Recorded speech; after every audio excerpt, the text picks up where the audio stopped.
ಇದು first test ಆಗಿದೆ. First test ಒಳಗೆ ಎ 18 ಮಾಡೋಣ, ಬಿ 20 ಮಾಡೋಣ. ಯಾರು ಖುಷಿ ಅದಾರ? B is happy. Okay. Second ಒಳಗೆ ಎ 19 ಮಾಡೋಣ, ಬಿ 22 ಮಾಡೋಣ. ಯಾರು ಹ್ಯಾಪಿ ಅದಾರ? ಬಿ. ಥರ್ಡ್ ಒಳಗೆ 20 ಇವ 16 ಮಾಡೋಣ, ಇವ 15 ಮಾಡೋಣ. ಯಾರು ಖುಷಿ ಅದಾರ? A.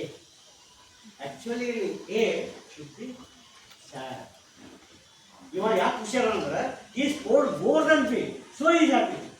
But he scored actually less than himself. First test ಒಳಗೆ 18 ಬಿದ್ದಾವ, ಥರ್ಡ್ ಟೆಸ್ಟ್ ಒಳಗೆ 15 ಬಿದ್ದಾವ. ಇವ ಏನು ಖುಷಿ ಇರಬೇಕು, ಸ್ಯಾಡ್ ಇರಬೇಕು. ಈ should be sad. But reality ಒಳಗೆ ನಾವು ಇವ್ ನೋಡ್ಬೇಕಾಗತ್ತೀವಿ. My competition is with B. ಇವ 15 ಕೊಡೋಣ ಅಂತೇಳಿ ನಾ ಇವಾಗ ಖುಷಿ ಇದ್ದೀನಿ. ಬಟ್ ನಾನು 18ಕ್ಕಿಂತ 16 ಬಿದ್ದಾವ ಅಂತೇಳಿ ನಾನು ಖುಷಿ ಇಲ್ಲ. I am not sad. ಇಲ್ಲಿ 19 ಬಿದ್ದಾವ, ಇಂಪ್ರೂವ್ಮೆಂಟ್ ಆಗೈತಿ, ಒಂದು ಹೆಚ್ಚಿಗೆ ಬೀಳ್ತಿ. ಬಟ್ ಇವಾಗ 22 ತೊಗೊಳಲ್ಲ, ಆದ್ರೂ ನನಗೆ ಖುಷಿ ಹೋಗ್ತು. ಇಲ್ಲಿ ನಾವು ಸೆಲೆಬ್ರೇಟ್ ಮಾಡ್ಬೇಕು ಆ್ಯಕ್ಚುಲಿ, ಬಟ್ ನಾವು ಸೆಲೆಬ್ರೇಟ್ ಮಾಡ್ತೀವಿ. ಇಲ್ಲಿ ನಾವು ಸೆಲೆಬ್ರೇಟ್ ಮಾಡಬಾರ್ದು, ಬಟ್ ನಾನು ಸೆಲೆಬ್ರೇಟ್ ಮಾಡ್ತೀನಿ. ಯಾಕೆ?